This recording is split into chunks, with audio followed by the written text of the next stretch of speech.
Press conference में आप सभी लोगों का स्वागत है। 16 तारीख से कोविड वैक्सीनेशन शुरू होना है, उसको लेकर के आज की प्रेस कॉन्फ्रेंस बुलाई गई है। आज हम लोगों ने डिस्ट्रिक्ट टास्क फोर्स की मीटिंग की है और ये एक्सटेंडेड मीटिंग थी। इसमें अनुमंडल और प्रखंड स्तरीय सभी पदाधिकारी शामिल थे वीसी के माध्यम से। और 16 तारीख की जो तैयारी है हम लोगों की, उस पर हम लोगों ने चर्चा की है। कुल हमारे 16 साइट्स हैं जिन पर कि 16 तारीख को हम लोग शुरू कर रहे हैं। इसमें 3 हमारे मेडिकल कॉलेज हैं, इसमें IGIMS और PMCH NMCH 3 हैं। 3 प्राइवेट हॉस्पिटल हैं, इसमें हम लोगों का रूबन हॉस्पिटल, पारस हॉस्पिटल और अपोलो हॉस्पिटल शामिल हैं। और इसके अलावा हमारे अनुमंडल अस्पताल और PSC CSC शामिल हैं और सदर अस्पताल भी हमारा शामिल है।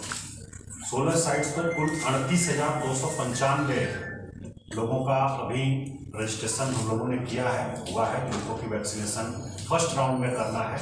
इसमें मोस्टली हेल्थ वर्कर हमारे हैं, आंगनबाड़ी सेविका सहायिका को शामिल करते हुए। इन 38,295 में 21,899 हमारे सरकारी कर्मी हैं और 16,396 ये प्राइवेट हॉस्पिटल्स में प्राइवेट हेल्थ वर्कर्स जो हैं वो सभी लोग शामिल हैं। इन लोगों का हम लोग करेंगे वैक्सीनेशन। 16 तारीख को शुरू होगा। इनका रजिस्ट्रेशन ऑलरेडी हो चुका है, इनको SMS चला जाएगा समय से और उसकी निर्धारित तिथि पर ये उपस्थित होंगे और निर्धारित स्थल पर इनका वैक्सीनेशन किया जाएगा। वैक्सीनेशन की पूरी तैयारी हम लोग कर लिए हैं और वैक्सीनेशन जो होगा उसमें हम लोग उनका वैक्सीनेशन करने के बाद 30 मिनट तक हम लोगों को ऑब्जर्वेशन में रखेंगे और देखेंगे कि कोई अगर किसी प्रकार का उनको सिम्टम्स या एडवर्स इफेक्ट नहीं होता है, उसके बाद फिर वो अपना घर जा सकते हैं।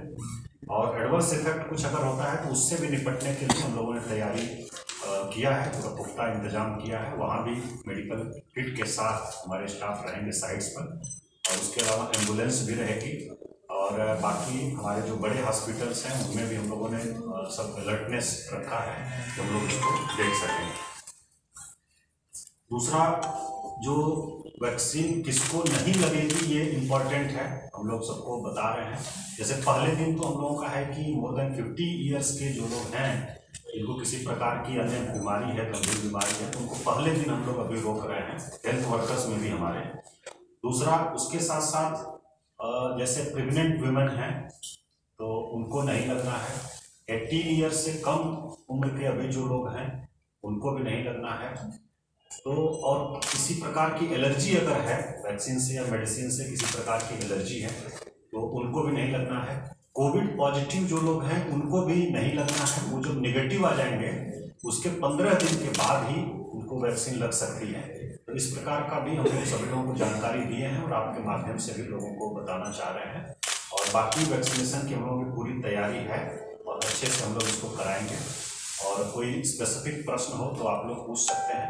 हमारे एक्सपर्ट भी यहाँ बैठे हुए हैं, DIO साहब और स्वास्थ्य विभाग के लोग, तो वो जवाब देंगे। वहाँ सुरक्षा की क्या तैयारी रहेगी? क्या हाँ, बल की प्रतिनियुक्ति की जाएगी और चूंकि अभी सिर्फ हेल्थ वर्कर ही निर्धारित संख्या में ही आने हैं, इसलिए हम लोग सोच रहे हैं, हम लोगों का जो असेसमेंट है कि कोई विधि व्यवस्था की समस्या नहीं होगी, फिर भी एहतियात के तौर पर हम लोग वहाँ डेपुटेशन करेंगे फोर्स और मजिस्ट्रेट का।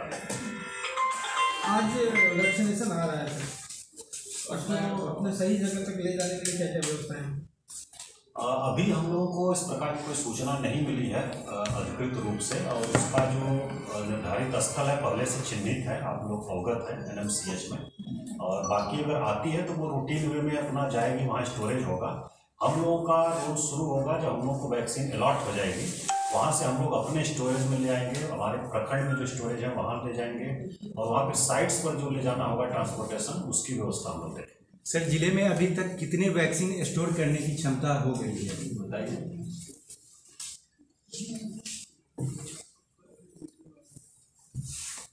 पटना जिले में लगभग हम लोग जो है 10,58,000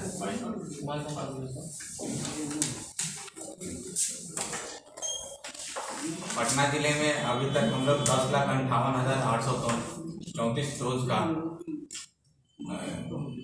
संधारण कर सकते हैं। लगभग 1,05,884 वायल का संधारण हम लोग कर सकते हैं। और इसमें हम लोग 9,53,904 बेनिफिशियरी को वैक्सीनेट कर सकते हैं। फिर से बोलिए सर। फिर से और ये 1 लाख और 9 लाख वाला फिर से एक बार समझा दीजिए। जो हमारे पटना जिले में जो कैपेसिटी है अभी वो 10,58,334 डोज का है। ठीक है। 10,58,434 डोज का मतलब हो गया कि 1,05,884 वायल। और इसमें हम लोग लगभग 9,53,904 बेनिफिशियरी को वैक्सीनेट कर सकते हैं। 9,53,904 लोगों को वैक्सीन कर सकते हैं। और एक और जानकारी आप लोगों को और आप लोगों के माध्यम से आम लोगों को देना चाहेंगे हम लोग जी कि ऐसा नहीं है कि वैक्सीन लगते ही इम्यूनिटी एंटीबॉडी डेवलप हो जाएगी। उसमें लगभग 45 दिन का समय लगेगा। पहला डोज लगने के बाद 28 दिन के बाद दूसरा डोज लगना है और उसके बाद लगभग 14 दिन 15 दिन के बाद जो है एंटीबॉडी डेवलप होगी। इस प्रकार पहला डोज जब लगेगा उसके लगभग 45 दिन के बाद एंटीबॉडी डेवलप होगी। तो ऐसा नहीं होना चाहिए, ऐसा नहीं माना जाए कि तुरंत जो है वैक्सीन लगने के बाद इम्यूनिटी हो गई और उसके बाद फिर लापरवाही शुरू हो जाए। जो कोविड एप्रोप्रिएट बिहेवियर है उसको हम लोगों को लगातार रखना चाहिए। मास्क हो, हैंड हाइजीन हो और चीज़ें सोशल डिस्टेंसिंग हो, उसका पालन हम लोगों को करते रहना चाहिए। तो ये कई तरह की अफवाहें फैल रही हैं, पीएम भी इस पर चिंतित हुए हैं, तो इसको लेकर जागरूकता के लिए क्या किया जाए? हम लोग मटेरियल्स के द्वारा लोगों को बताना चाहते हैं कि अफवाहों से बचे। ये वैक्सीन जो है बहुत ही सेफ है और इफेक्टिवनेस भी बहुत ही है, इसलिए इससे डरने की कोई बात नहीं। मैडम एक चीज़ और जानना था कि अगर कोई हेल्थ वर्कर या डॉक्टर अगर ये चाहे कि मैं अभी नहीं लगवाना चाहता हूँ तो क्या वो स्वतंत्र रहेगा कि मैं इनकार कर सकता है? इसमें कोई जबरदस्ती तो किया नहीं जाता, लेकिन उनका लाइसेंस बन चुका है, लेना ही अच्छा। ये अनिवार्य उनके लिए नहीं है। वैक्सीनेशन ऐच्छिक है, लेकिन हम सभी हेल्थ वर्कर से अनुरोध करेंगे कि सभी लोग ले लें ताकि इसका जो मैसेज अच्छी तरह से कम्युनिटी में भी। और एक चीज़ है कि वैक्सीन के बाद हल्का फुल्का किसी भी तरह से किसी भी दवाई के चलते जैसे माइल्ड रिएक्शन होते हैं वो बहुत माइल्ड होता है, उससे निपटने की पूरी व्यवस्था वहीं पर रहेगी सेंटर पर, और उसकी दवाइयाँ रहेंगी ताकि किसी को डरने की भी बात नहीं। अगर उससे ज़्यादा की जरूरत भी होगी तो एम्बुलेंस के द्वारा तुरंत ही PSC या आगे सेंटर में भेजने की व्यवस्था है। इसमें एक चीज प्रकार की व्यवस्था वहाँ रहेगी। एक चीज थोड़ा क्लियर, हाँ वैसे ही मैंने बताया कि अन्य टीका में जैसा होता है कभी भी माइंड में डरने की कोई बात। ये इसमें मैम जैसे ही बताइए कि मान लीजिए किसी को कोई BP की दवा ले रहा है, कोई शुगर की दवा ले रहा है, वैसे जो पेशेंट हैं क्या उन पर परीक्षण किया गया और उसका क्या एक्शन उसको लेना चाहिए या नहीं लेना चाहिए? क्योंकि परीक्षण में तो सभी स्वस्थ लोगों पे किया गया था। 50+ के अभी मॉर्बिडिटी को तो हम ले ही नहीं रहे हैं जी। जिनके साथ फर्स्ट डे हम लोग मॉर्बिडिटी वाले को नहीं ले रहे हैं। एक्चुअली जो गंभीर बीमारी ट्रायल किया गया था वो कोमॉर्बिड में जो कंट्रोल ब्लड प्रेशर है, कंट्रोल डायबिटिक है, उन पर ट्रायल किया गया। अच्छा। लेकिन अगर बहुत हाई अगर ब्लड प्रेशर है, बहुत हाई अगर डायबिटीज है तो कंट्रोल कर लेंगे तब वो वैक्सीन। अच्छा, कंट्रोल के बाद है ना। मास्क को लेकर जिले में अभियान चल रहा था कि सभी लोग मास्क में उसके लिए मना सुधा जा रहा था, और उसमें क्या प्रगति है, क्या अब तक ये चलता रहेगा? ये अभी जैसा हम लोगों ने कहा कि वैक्सीन ले लेने का मतलब ये नहीं है कि हम लोग जो है कोविड एप्रोप्रिएट बिहेवियर जो है उसको छोड़ दें। हम लोगों को अस्थायी रूप से करना चाहिए और मास्क भीड़ भाड़ वाले स्थलों पर जाने पर मास्क का जरूर प्रयोग करना चाहिए। बाहर से अगर आते हैं कहीं से तो हाथ धोने की जो हम लोग की वो आदत में हम लोगों ने शामिल किया वो जरूर बनाए रखना चाहिए, हाथ धोना चाहिए। यथासंभव जहाँ संभव सोशल डिस्टेंसिंग का भी पालन करना चाहिए।